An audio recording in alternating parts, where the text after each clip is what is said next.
So I had mentioned that if you put 2 cups of really good compost in a baggie, can you see the 2021 on there? All right. Well, this one is more recent. See the dates on that one. See the moisture? This one's from Utah. And this was one of the, well, these are all in Regenerative Soil Microscopy, the book. So how is this possible? Because all of them are open halfway.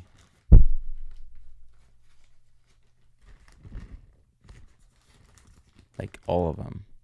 Just that little bit. So it breathes. So it's all the way open because I was about to work with it. So this is 3 times composted, recomposted. And this concept of recomposting makes the organic matter smaller, the humic compounds smaller. And so it's finer. And when things get like super fine, their ability to hold water, as long as they don't get dried out, these things hold water a very long time. So this is grasses and leaves. Leaves have high lignin, and they have the ability to stay around for years. I mean, you know this if you've ever cleaned gutters.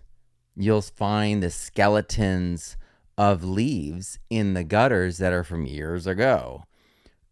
Lignin takes a long time to break down. It provides food for many, many years.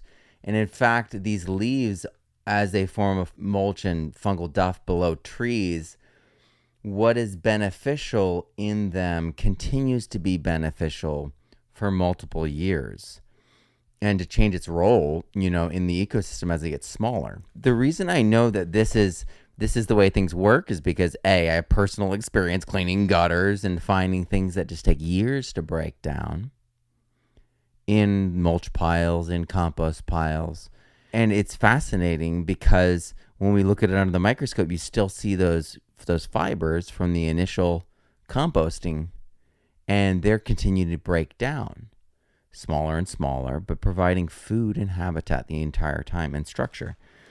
And so this is recomposted. That's why it's super fine. These are less time. This is 1 year. This is 1 year as well.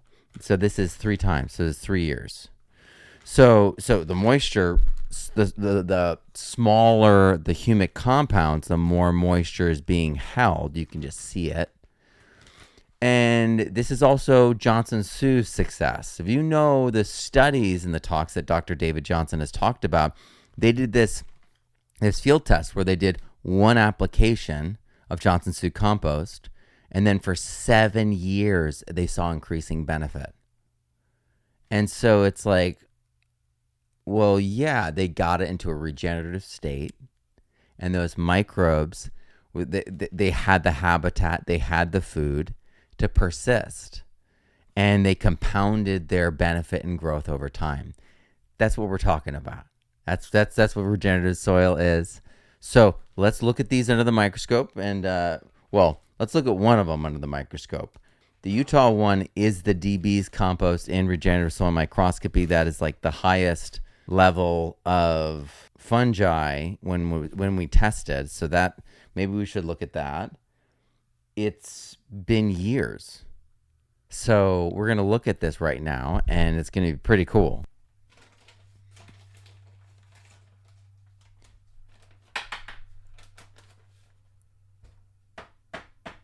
All right.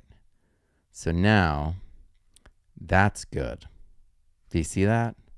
It's that fine. It resisted us, which means it will resist in the soil. It still has that humic release to it, but this is fantastic. I got my handy dandy portable lab right there. So here we go. Now, there's a few different ways to do it.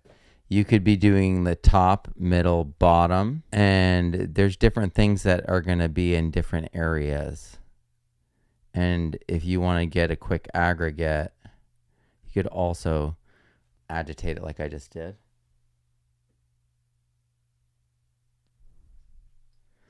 It's a way to circulate it. I learned it actually from Wikipedia Brown when he was teaching me how to DNA sequence. So we're just gonna put it on there. Boom. All right. So now zooming in, we're at roughly 400x. We've got bacteria. We have spores.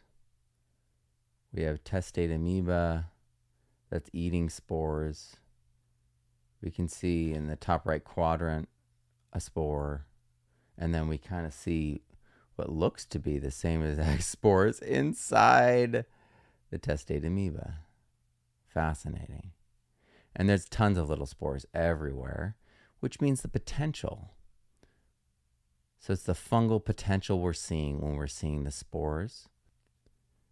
And we can see by zooming up here from the top and moving down slowly, we can see a bunch of bacteria. We can see bacteria here connecting with each other in a dance.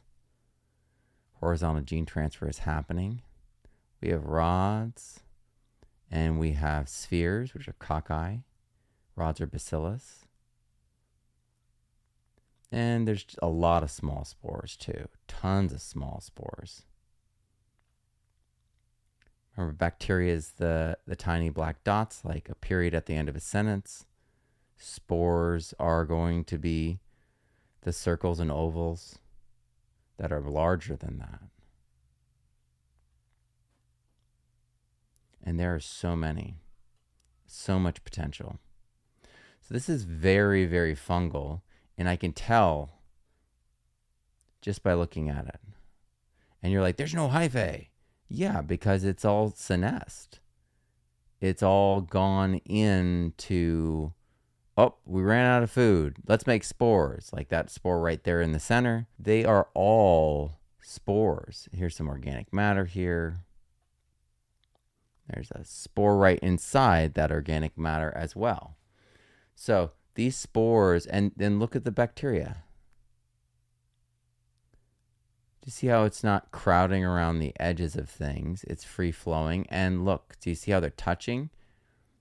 Do you see how they are dancing together? And some of them are kind of like vibrating against each other. That is horizontal gene transfer, and they have microphalluses, and it's exactly what you think is happening. Is happening. There are testate amoebae, I'm sure, throughout this. Let's see if we can find another one right off the bat like that. Yeah, boom. One right there.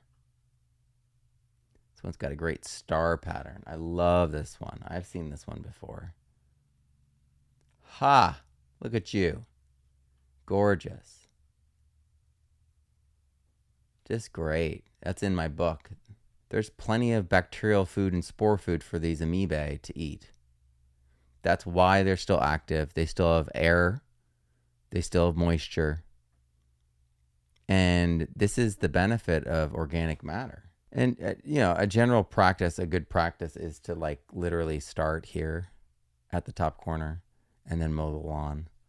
I just know this compost, so I wanted to just jump in for you and find a bunch of things like this right here. If it looks like a root at this level, when you're at 100x roughly, if it looks like a piece of root or twig, usually fungi. Oh yeah, and look, all in this moment, we've got the fungi right there. It's like center, a little high above center. And then to the left of center, you see there's a testate amoeba. And you can see from the contents of its belly that it's been busy. Look, there's a testate amoeba right there in the center. Same deal. And look, in the center again, a smaller testate amoeba. So this is great compost.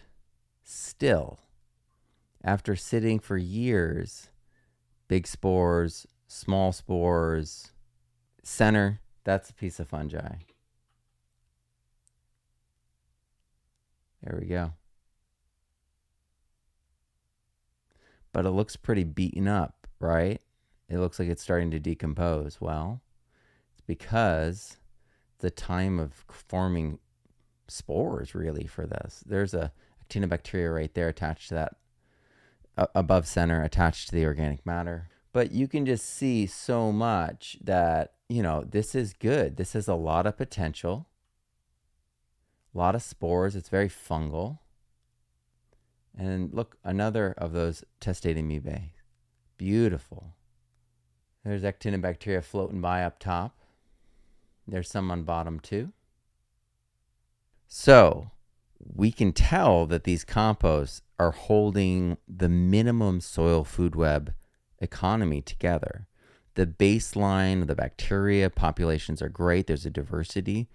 There's also correct behavior, right? We're not seeing isolation. We're seeing connection. They're dancing. They're not in a mob. They're not fiercely going around things in certain ways. And these are moist. So it's that behavior, really tells us a lot about the health of this.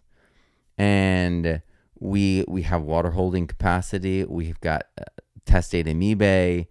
We've got spores. So it's going to explode into fungal action when it's in the new environment. That's why a lot of people who are selling, this type of compost, really well-aged compost, are saying it's shelf stable, because they're focused on the fungi, the spores, the organic matter. And it's pretty remarkable. 2 cups in a baggie, half closed, has the ability to hold its goodness and then put it into like a lower order economy in order to preserve it. So a comment, someone asked, like, I really need to see that to know that it's possible. Well, you've probably already seen it if you've grown up in nature and seen that leaves can literally last for a very long time. And even when they break down into this skeleton, and the lignin, the high lignin, can really last, especially if there's water, right? The gutter, it's waterlogged. But the bottom of that pond, right? It's like, it's filled with leaves. If you know what I'm talking about, you know what I'm talking about. Personal experience can show you this. But you could also take your best compost, put it into 2 cups in a baggie, half close it, keep it on the floor, and then keep things, normal room temperature, you know what I mean? Between, 68 and 72. I don't know where you fall, but like for your lab or whatever you're going to do, you're going to put it on the ground, just so it's like literally the same, like atmospheric level of where it was outside as best as possible. I've found that there's something very different about putting something high on a shelf and putting something low on the ground when it comes from the ground. So if you want to learn about this stuff, you want to learn about how to use this compost, and if you want to learn how to do all this stuff, you can check out Regenerative Soil Microscopy. But remember, the way we interpret, the way we take action, the recipes, the methods, the timing, the soil remediation, the way we interpret the tests is through the cycles, through the actions, through the recipes that are in regenerative soil. If you want to know how to do all this stuff, you got to get well versed in the foundation.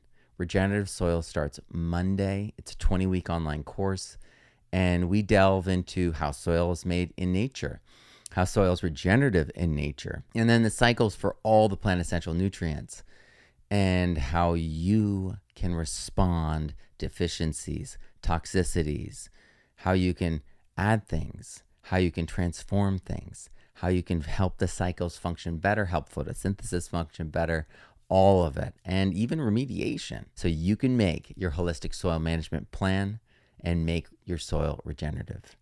Thank you for being here. Hope you enjoyed this one. This was from a comment. I appreciate you asking that. And I hope that you join us Monday. It's going to be a game changer. So many people love this course. Come check out the reviews. I'm at Powers, Grow Abundantly, Learn Daily, and Live Regeneratively. And I hope to see you there. Click the link and check it out.